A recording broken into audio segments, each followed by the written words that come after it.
నియోజకవర్గ కార్యకర్తల తరఫున అందరినీ ఈరోజు వేదిక మీద చూస్తున్నాను.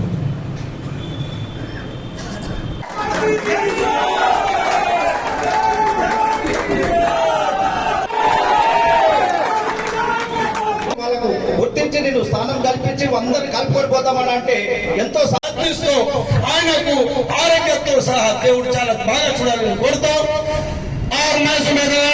సీనియర్ నాయకులు, మండల అధ్యక్షులు, ఎంపీటీసీలు, జడ్పీటీసీలు, పత్రిక విలేకరులకు, ప్రతి బీఆర్ఎస్ నాయకులు, కాంగ్రెస్ లో చేరిన అందరూ, ప్రతి ఒక్క కాంగ్రెస్ సీనియర్ నాయకులు ప్రతి ఒక్క పేరు పేరున ధన్యవాదాలు తెలుపుతూ ఈరోజు ఇక్కడ రెండు వర్గాలు ఒకటైనాయి అంటే చాలా సంతోషం. బాన్స్వాడ నియోజకవర్గంలో మొన్న పెద్దలు స్పీకర్ సార్ గారు, ఇక్కడ నిజం సాగర్ మళ్ళా తర్వాత కూలయ్యేటువంటి మనస్తత్వం ఉన్నటువంటి వ్యక్తి ఇక దాన్ని ఏ విధంగా హ్యాండిల్ చేయాలా నాకు తెలుసు కాబట్టి ఇక అందరికి కూడా న్యాయం జరిపే బాధ్యత.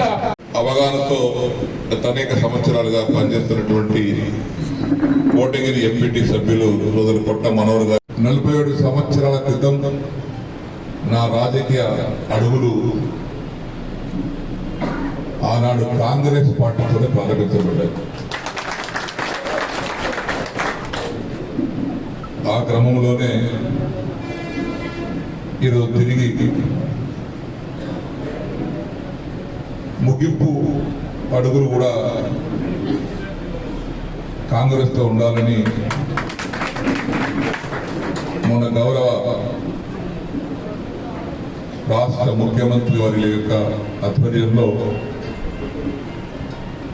కాంగ్రెస్ కండువ కప్పుకున్నటువంటి శుభ సందర్భంలో 7 సంవత్సరాలుగా కాంగ్రెస్ పార్టీ జెండా మోసి బాన్స్వాడలో కాంగ్రెస్ పార్టీని కాపాడుతూ బుధస్కంధాల పైన వేసుకొని పనిచేస్తున్నటువంటి కాబోయే రాష్ట్ర ఆగ్రోస్ ఇండస్ట్రీ చైర్మన్ సోదరులు కాసుల బాలరాజు గారికి మొదటిసారి వచ్చిన సందర్భంలో ఆహ్వానం పలికినందుకు నా తరపున హృదయపూర్వకమైనటువంటి కృతజ్ఞతలు, ధన్యవాదాలు తెలియపరుస్తా ఉన్నాను. ఆ విభేదాలు లేకుండా మీకు పూర్తి నమ్మకం ఇస్తున్నాను. నా తరపున బాలరాజు గారి సూచన మేరకు, బాలరాజు గారి యొక్క ఆలోచన మేరకు, వారి సలహా మేరకు అందరినీ కడుపులో పెట్టుకొని కాపాడుకుంటామని చెప్పేసి కూడా మరొకసారి ఇప్పుడు ఇద్దరు వేగమయ్యారు. సరే, ఇప్పుడు అన్నారు లోకల్ నాన్ లోకల్, ఎప్పుడైనా లోకల్గా ఉంటారు. బయటకు వెళ్ళి వచ్చిన వాళ్ళు ఎన్నూరు ఉంటారు, అద్దెకు వచ్చిన వాళ్ళు మళ్ళీ వెళ్ళిపోతారు. బాన్స్వాడ అభివృద్ధి చంద్రకాడికి చెందింది. ఇంకా 5 సంవత్సరాలు సంపూర్ణంగా శ్రీనివాస్ రెడ్డి శాసనసభ సభ్యత్వం, రాజకీయ జీవితం ముఖ్య నాటికి ఇంకా బాన్స్వాడ కాంగ్రెస్ పార్టీ ఆధ్వర్యంలో అనేక అభివృద్ధి కార్యక్రమాలు సాధించిందనేటువంటి ఒక సంకల్పంతో నేను ఈరోజు కాంగ్రెస్ పార్టీ పెట్టాను. నాకేం స్వార్థం లేదు, లేకపోతే నాకేం ఆశ లేదు. అది కూడా చెప్పాను నేను. కాంగ్రెస్ పార్టీ రాయని కొంతమంది ఏమనుకున్నారు, శ్రీనివాస్ రెడ్డి గారికి మంత్రి పదవి కోసం వచ్చిందనుకున్నారు. నో, నేను మంత్రి పదవి కోసం రాలేదు. కాంగ్రెస్ పార్టీలో ఉన్నటువంటి శాసనసభ్యులకు కాదని నేనెంత వాడిని అడగడానికి కొత్తగా వచ్చు. నేను కాన్స్టిట్యున్సీ అభివృద్ధి ఫలాల కోసం వచ్చాను తప్పితే, కాన్స్టిట్యున్సీ డెవలప్మెంట్ కోసం వచ్చాను తప్పితే నేను మంత్రి పదవి రాలేదు. డెవలప్మెంట్ ఆఫ్ కాన్స్టిట్యున్సీ ఇది ఇంపార్టెంట్. బాన్స్వాడలో ఒక ఆదర్శవంతమైనటువంటి కాన్స్టిట్యున్సీగా తయారు చేస్తున్నాను. ఇంకా చేయాల్సిన అవసరం ఉంది, ఇంకా చేస్తాం. తప్పకుండా మనం అందరం కలిసిన తర్వాత కాంగ్రెస్ పార్టీ సంపూర్ణమైనటువంటి బలంతో ఉండాలి, ముందుకోవాలి. అవతల వాళ్ళు వనకాలే. ఆ వనకాలంటే మనం ఐకమత్యంతో పోరాడాలి, ఐకమత్యంతో పోవాలి. చాలా ఉత్సాహంగా ఉన్నారు. ఆ ఉత్సవాన్ని మరి సీనన్న గారు కాంగ్రెస్ పార్టీలో రావడం, మరి దానికి మా ముఖ్యమంత్రి రేవంత్ రెడ్డి గారు నాతో ఒకసారి మాట్లాడారు. మీకేమన్నా అభ్యంతరమా అన్నారు.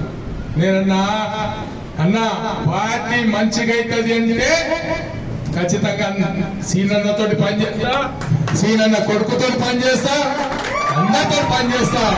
నాకేం అభ్యంతరం లేదు. ఎందుకంటే ఇక్కడ మెజార్టీ తక్కువ ఉంది.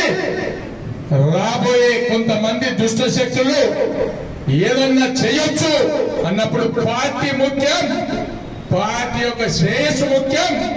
సీనన్న గారు కూడా మేము గతంలో కలిసి పనిచేసినాం, ఆయన కిందనే నేను పనిచేసిన. నాకేం అభ్యంతరం లేదు.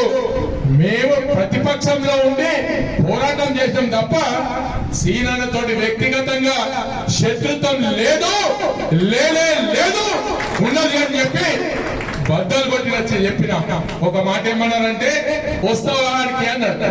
నేనేమన్నంటే నేనే తీసుకొచ్చినట్లయితే నన్ను పొంగనే కోడి గుడ్లు టమాటోతో కొడతారు, మరి ఆ పని నేను చేయను అన్నా.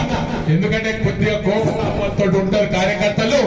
కొద్దిగా అయినాక మేమే ఇంటికి పోయి ఆహ్వానించి మా కార్యకర్తలందరికీ తీసుకుపోయి సీనన్న దగ్గరికి కలుస్తాం, కలిసి చూపిస్తామని చెప్పి ఈ రోజు మరి అదే విధంగా సీనన్న దగ్గరికి రావడం, మరి ఆహ్వానించడం, మరి కలవడం, కలిసి కాంగ్రెస్ పార్టీ కార్యకర్తలు అందరూ కూడా మంచిగా పనిచేసి మరి టిఆర్ఎస్ అనేది పోయింది, ఇక కాంగ్రెస్ ఒకటే ఉంది. ఆ కాంగ్రెస్ పార్టీతో స్ట్రెంథనింగ్ చేసుకొని మరి ఈ ప్రాంతాన్ని డెవలప్ చేసే బాధ్యత సీనన్న భుజస్కంధాల మీద ఉన్నది. కాబట్టి ఇప్పటిదాకా చేసుకుంటూ వచ్చారు, ఇప్పుడు కూడా చేయాలా. కానీ కొంతమంది కార్యకర్తలు అపోహపడుతుండ్రు. దానికి మా గ్యారంటీ సీనన్నను ఒప్పించి ఖచ్చితంగా మీ అందరు కూడా న్యాయం చేపించే బాధ్యత మాపై ఉంది.